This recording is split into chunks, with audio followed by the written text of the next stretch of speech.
دیکھیں ایک مثال سے آپ کو بات میں سمجھا دیتا ہوں.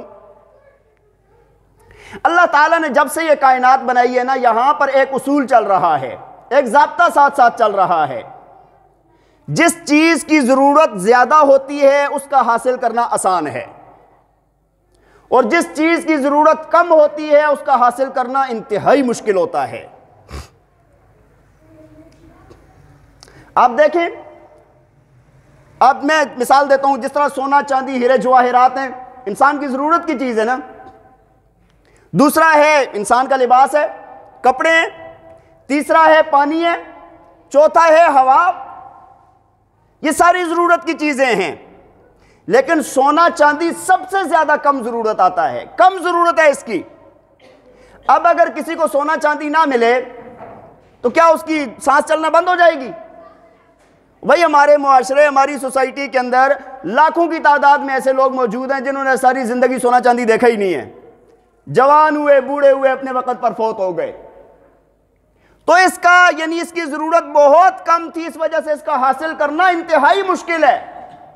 اگر کوئی بندہ پوری زندگی لگا دے، ایڑی چوٹی کا زور لگائے تو بہت کم مقدار میں حاصل کر سکتا ہے. پھر بھی ہے، یہی بات ہے نا.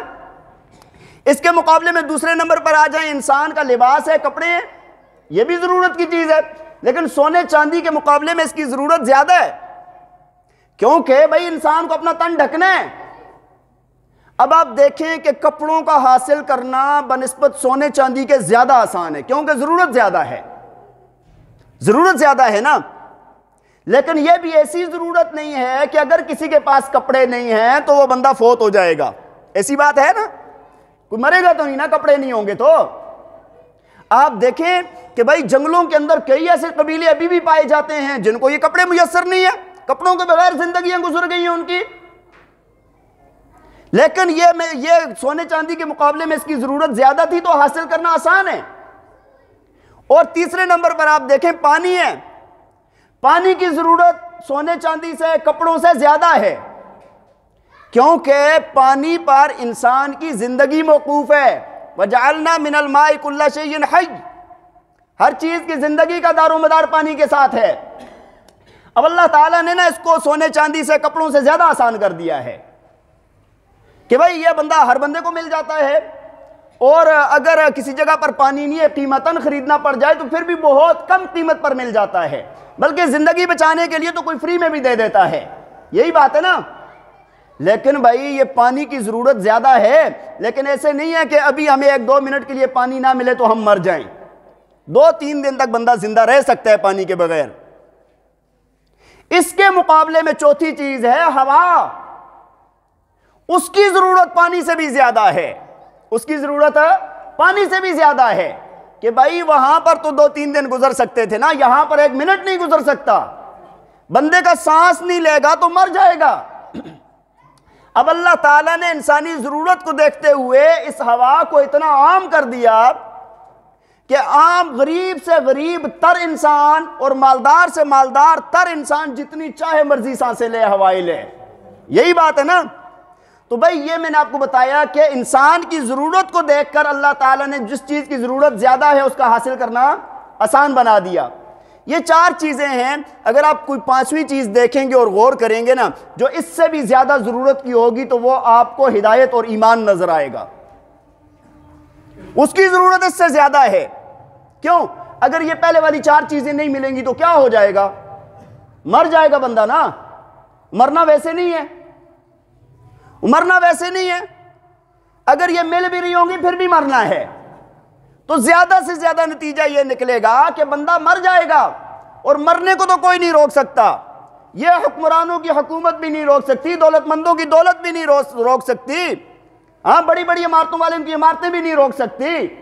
یہاں پر اس کو تو کوئی نہیں روک سکتا. لیکن بھائی اگر کوئی بندہ ایمان کے بغیر چلا گیا تو اس کی یہ دنیا بھی برباد ہے، آگے والی دنیا بھی برباد ہے. تو اللہ تعالیٰ نے اس ایمان کو، ہدایت کو اتنا آسان کر دیا کہ سانس لینے سے بھی زیادہ آسان ہے. آپ دیکھیں اگر ایک مالدار سے مالدار ترین بندہ اگر وہ اونچے درجات پر جا سکتا ہے تو غریب نہیں جا سکتا.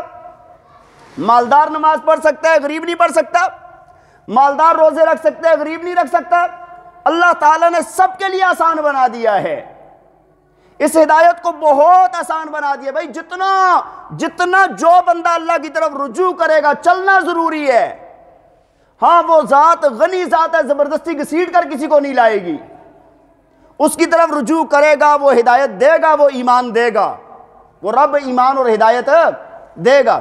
اچھا ایک اور بات بھی آپ کو عرض کر دیتا ہوں،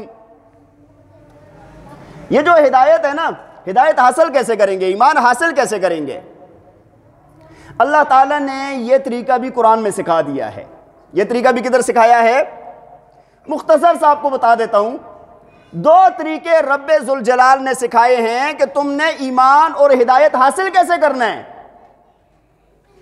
دو طریقے قرآن کے اندر بتائے ہیں۔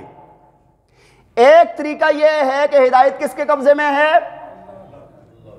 فرمایا کہ مجھ سے ہی مانگ لو، ہدایت پھر مجھ سے ہی، ہدایت پھر مجھ سے ہی۔ دیکھیں ہم نماز پڑھتے ہیں نا، نماز کے اندر ہم دعا کیا کرتے ہیں؟ اہدنا الصراط المستقیم، یا اللہ ہمیں سیدھے راستے کی ہدایت فرما، سیدھا راستہ ہمیں دکھا، یہی بات ہے، یہی کہتے ہیں نا۔ سورہ فاتحہ کے اندر ہے نا یہ آیت، اور سورہ فاتحہ کا نام نا بہت سارے نام ہیں، ان ناموں میں سے ایک نام ہے تعلیم المسئلہ، سوال کرنے کا طریقہ سکھایا گیا ہے اس کے اندر۔ تعلیم المسئلہ، سوال کرنے کا رب کے سامنے طریقہ بتایا گیا ہے۔ اب آپ دیکھیں اس سورت کے اندر سوال کیا مانگا جا رہا ہے، سوال کیا مانگا جا رہا ہے؟ اللہ کی تعریف کر رہا ہے بندہ، اس کے بعد سوال مانگ رہا ہے اہدنا الصراط المستقیم، رب یا اللہ مجھے سیدھا راستہ دکھا۔ اچھا مجھے ایک بات بتائیں، ایک بندہ ہے، ایک بادشاہ ہے، مثال دیتا ہوں، بادشاہ ہے، وہ آپ کو پاس بٹھاتا ہے، کہتے ہیں ادھر آؤ میرے پاس، یہ درخواست لکھو، ایسے ایسے ایسے ایسے ایسے ایسے لکھو، مجھے درخواست لکھنی ہے، اور میں بتا رہا ہوں کہ کیسے لکھنی ہے، ایسے ایسے لکھو مجھے درخواست۔ پھر جب آپ درخواست اس کے پاس لے کر جائیں، وہ کہ میں نہیں قبول کرتا، ایسے ہو سکتا ہے؟ رب خود بتا رہا ہے کہ مجھے اگر مجھ سے مانگنا ہے تو ایسے مانگو، خود بتا رہا ہے۔ اب بندہ مانگے گا تو وہ عطا نہیں کرے گا کیا؟ سوال ہی پیدا نہیں ہوتا۔ مانگنے والا کوئی ہو، بھائی کوئی مانگنے والا ہی نہیں رہا، کوئی مانگنے والا ہی نہیں رہا۔ حدیث کے اندر آتا ہے نا، فرمایا کل مسلی یناجی ربہ، نمازی بندہ اپنے رب سے سرگوشیاں کر رہا ہوتا ہے، نماز کے اندر بندہ اپنے رب سے باتیں کر رہا ہوتا ہے۔ اور صحیح روایت کے اندر آتا ہے، نبی پاک صلی اللہ علیہ وسلم نے فرمایا جب بندہ نماز کے اندر کھڑے ہوتا ہے نا، کھڑے ہونے کے بعد جب وہ کہتا ہے الحمدللہ رب العالمین، ہاں یا اللہ ساری تعریفیں اس رب کے لیے ہیں جو تمام جہانوں کا پالنے والا ہے، تمام تعریفیں اس اللہ کے لیے جو تمام جہانوں کا پالنے والا ہے۔ تو فرمایا اللہ تعالیٰ اس کا جواب دیتے ہیں۔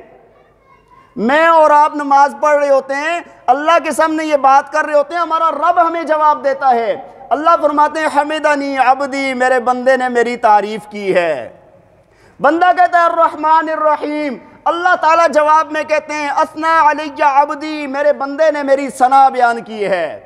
بندہ کہتا ہے مالک یوم الدین، اللہ تعالیٰ فرماتے ہیں مجدنی عبدی، میرے بندے نے میری بزرگی بیان کی ہے۔ بندہ کہتا ہے ایاک نعبد و ایاک نستعین اہدنا الصراط المستقیم، اللہ تعالیٰ فرماتے ہیں ھذا بینی و بین عبدی ولعبدی ما سأل، فرمایا یہ بات میرے اور میرے بندے کے درمیان میں ہے، جو میرے بندے نے مانگا میں نے دے دیا، جو میرے بندے نے مانگا میں نے اس کو دے دیا۔ تو بھائی پہلا طریقہ ہدایت حاصل کرنے کا کیا ہے؟ سورہ فاتحہ میں کیا بتایا گیا؟ اللہ سے مانگو، اللہ سے۔ اور دوسرا طریقہ ایمان اور ہدایت کا، دوسرا طریقہ یہ ہے کہ بھائی وہ کام کرو جو ہدایت والے ہیں۔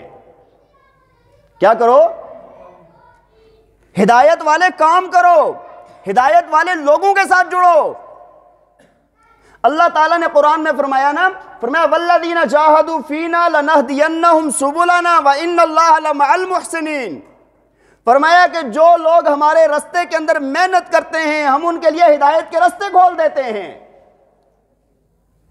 آپ دیکھیں نا ذرا، ویسے دنیا کا بھی ایک اصول ہے، جو بندہ جس چیز پر محنت کرتا ہے نا وہ چیز اس کو لازمی ملتی ہے، اس کو ضرور بضرور ملتی ہے، اور کسی کو ملے یا نہ ملے اس کو۔